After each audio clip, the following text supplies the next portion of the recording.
বিঘ্নেশ্বরের সাথে কি উপায় সাক্ষাৎ হবে শ্রীলক্ষ্মীর?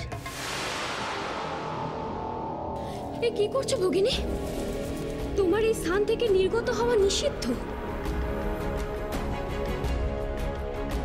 উত্তম, তবে এই স্থানে থেকে আমি শ্রীহরিকে সংকট মুক্ত করব।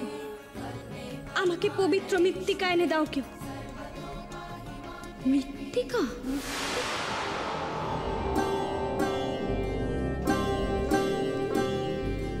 মা, এই নাও পবিত্র মৃত্তিকা। রাখো।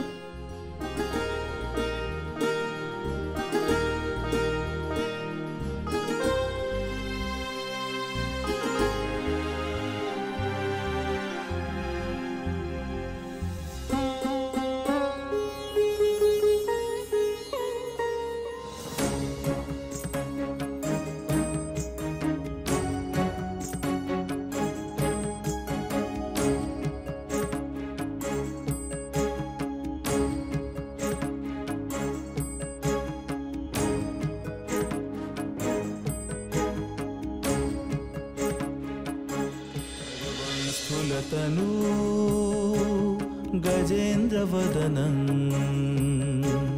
लम्बोदरं सुन्दरं खर्वं स्थूलतनु। শ্রী, হঠাৎ বিঘ্নেশ্বর শ্রী গণেশের মূর্তি প্রস্তুত করলে কেন? लम्बोदरं सुन्दरं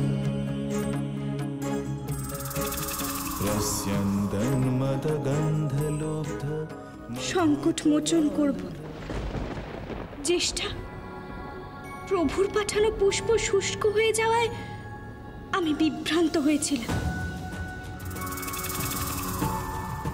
বুঝেছিলাম তারা নিশ্চয়ই কোনো সংকটে পড়েছে, কিন্তু আমি বুঝিনি বিঘ্নেশ্বর শ্রী গণেশের উপস্থিতিতে বরযাত্রায় কি করে কোনো বিঘ্ন হতে পারে।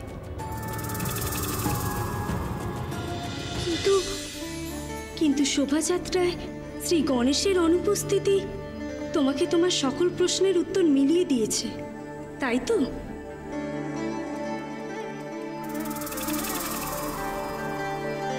ঠিক তাই। নিশ্চয়ই কোনো কারণে বিঘ্নেশ্বর অপ্রসন্ন হয়েছে, তাই তিনি বরযাত্রায় অনুপস্থিত। জ্যেষ্ঠা, আজ আমি তাকে প্রসন্ন করব। এই স্থানে বসে আমি তার আরাধনা করব। লম্বোদরং সুন্দরং।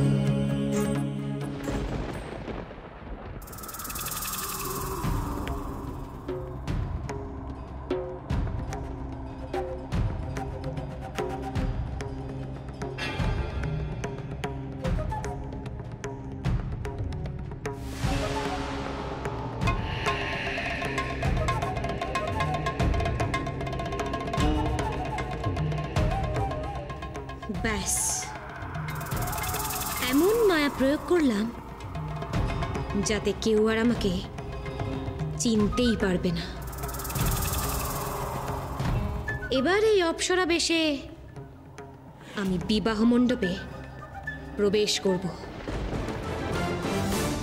নারায়ণকে নিয়ে যাতে বরযাত্রীরা লগ্ন মধ্যে বিবাহ স্থানে পৌঁছতে না পারে তা নিশ্চিত করতে হবে আমাকে।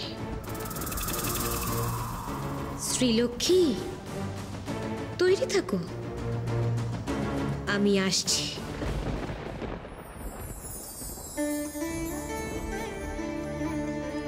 হে দেবী সরস্বতী, তুমি জ্ঞানী, আমাকে বলো কোন বিধিতে শ্রী গণেশের আরাধনা করতে হয়। ভগিনী, যে কোনো পূজাবিধি একই। তুমি অন্তর হতে বিঘ্নেশ্বর শ্রী গণেশকে ডাকো, সে নিশ্চয়ই তোমার ডাকে সাড়া দেবেন।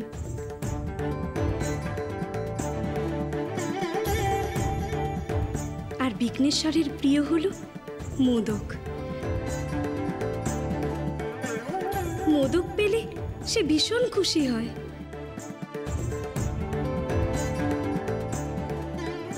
মোদক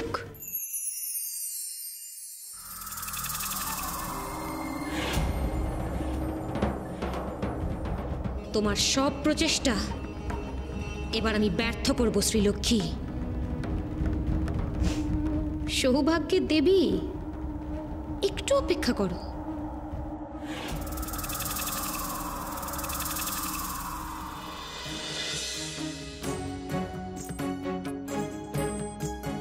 खर्वं स्थूलतनु गजेन्द्रवदनं लम्बोदरं सुन्दरं खर्वं स्थूलतनु। হে বিঘ্ন বিনাশক, মঙ্গল মূর্তি গণপতি, জাগ্রত হও। আমি শ্রীলক্ষ্মী তোমাকে প্রণাম জানাচ্ছি। प्रस्यन्दन् मदगन्धलुब्ध मधुपव्यालुल गण्डस्थूल। যে বিঘ্ন উপস্থিত হয়েছে সেই বিঘ্ন নাশ করো হে বিঘ্ন বিনাশক। দেবাদিদেব মহাদেব আমাকে কন্যা রূপে গ্রহণ করেছেন, সেই সূত্রে তুমি আমার ভ্রাতা।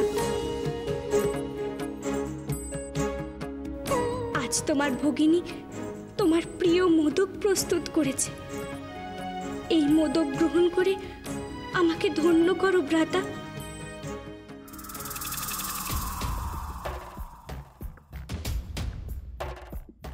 এ তো দেখছি মঙ্গল মূর্তি গণপতিকে প্রসন্ন করে সব বাধা কাটাতে চাইছে শ্রীলক্ষ্মী। না না, এখনই কিছু একটা ব্যবস্থা করতে হবে।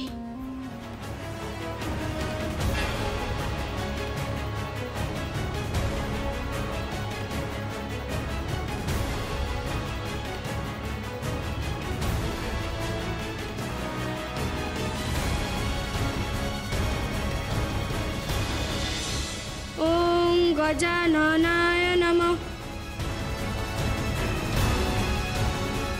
ওম বিঘ্নরাজায় নমঃ।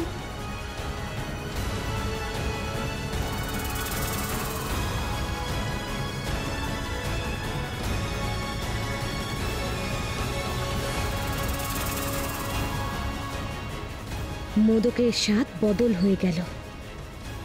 এবার এই তিক্ত স্বাদের মোদক মুখে দিয়ে আরো ক্ষিপ্ত হবেন গজানন।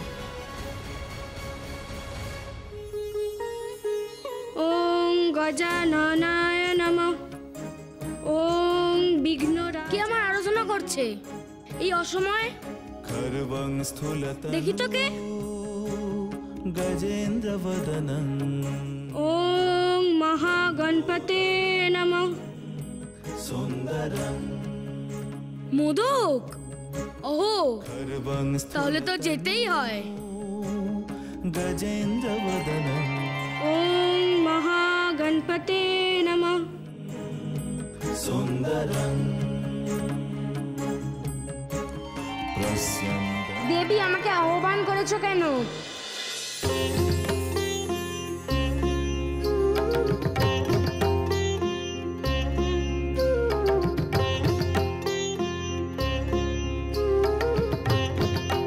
প্রণাম হে বিঘ্নহন্তা। প্রণাম গণপতি।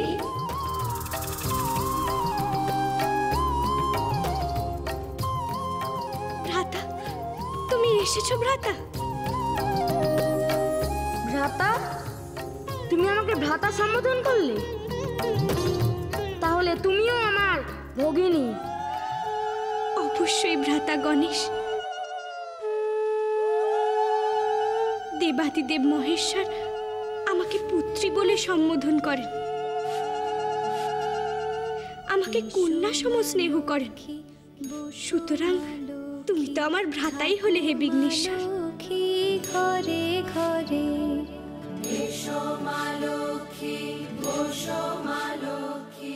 এই মোদক গ্রহণ করে আমাকে ধন্য করো ভ্রাতা। মোদক? ওহো, তুমি প্রস্তুত করেছো বুঝি? হ্যাঁ গণপতি। ও মা গাছে থাকা ফুল ফলার মাঠে সোনার ধান, দুধে ভাতে বেঁচে থাক মা তোমার সন্তান, ও মা তোমার সন্তান। এসো মা লক্ষ্মী, এসো মা লক্ষ্মী, এসো মা লক্ষ্মী।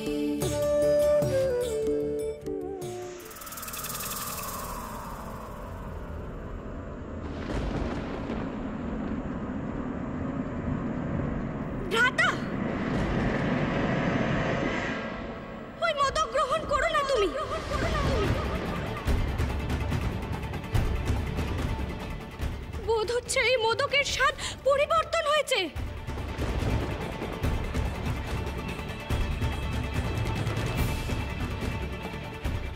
সর্বনাশ! মোদকের তিক্ত স্বাদের বিষয়টা শ্রীলক্ষ্মী ধরে ফেললো কি করে? এবার যদি তার শ্রীযন্ত্র দ্বারা আমার স্বরূপ ধরে ফেলে, আমাকে এক্ষুনি পলায়ন করতে হবে। আমি তো এখন ব্রত পালন করছি, এই সকল কার্য নিষিদ্ধ আমার। কপিল মুনি জানলে সর্বনাশ হবে।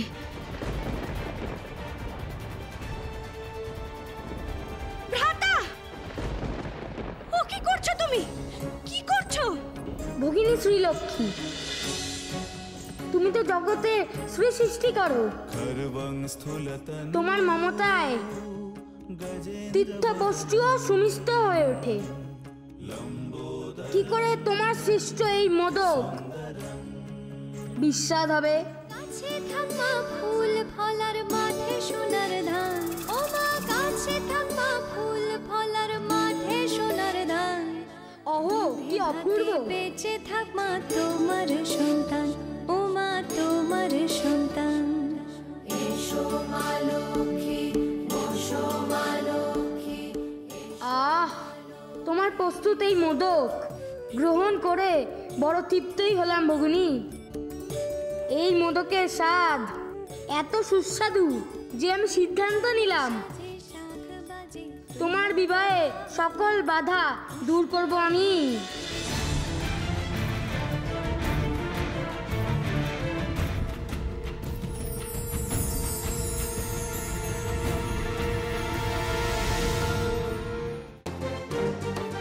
আপনার রথচক্র ভূমিতে প্রবেশ করানো উচিত হয়নি আমার।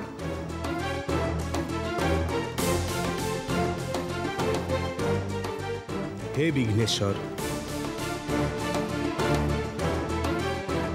আপনার ক্রোধের উদ্রেক আমার কারণেই হয়েছে। তার জন্য আমি সত্যি অনুতপ্ত।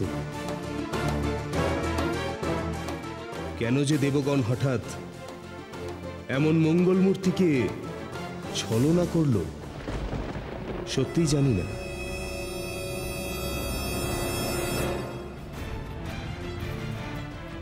তার কারণ আমি দেবরাজ।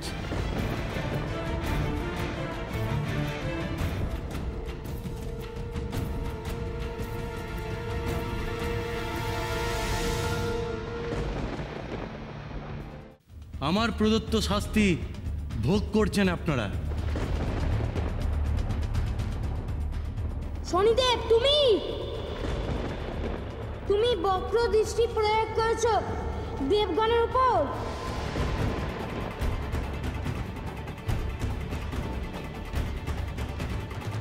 হ্যাঁ গণেশ, আমি। আর তাই কোনো অবস্থাতেই আমার বক্রদৃষ্টি নাশ করার অধিকার নেই তোমার। অর্থাৎ তোমার কারণেই দেবগণ আমায় কুৎসিত দর্শন ভেবেছেন। এর শাস্তি তুমি পাবেই শনি। তুমি ভুলে গেছো যে আমার এই কুৎসিত দর্শন আদবে তোমারই কারণে। দেখো আমি কি দশা করি তোমার।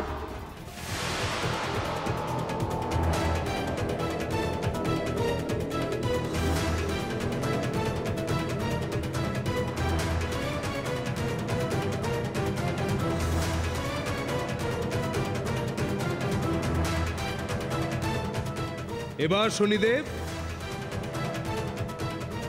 এবার তুমি কি করবে?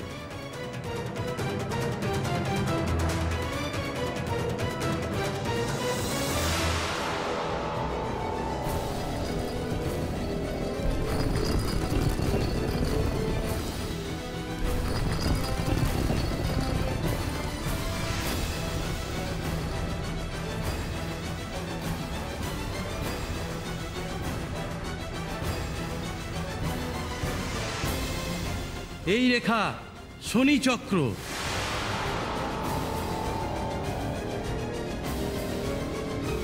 নারায়ণ ব্যতীত কোনো দেবতা এই রেখা অতিক্রম করলে ভস্মীভূত হবেন।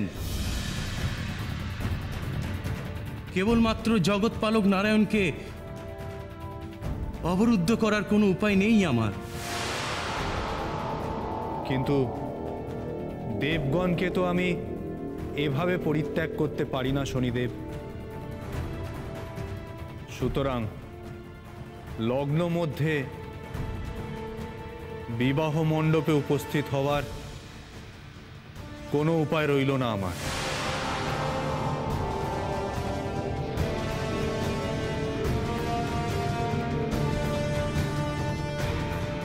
হে দেবাদিদেব, এই সংকটে একমাত্র আপনিই পারেন সকলকে রক্ষা করতে।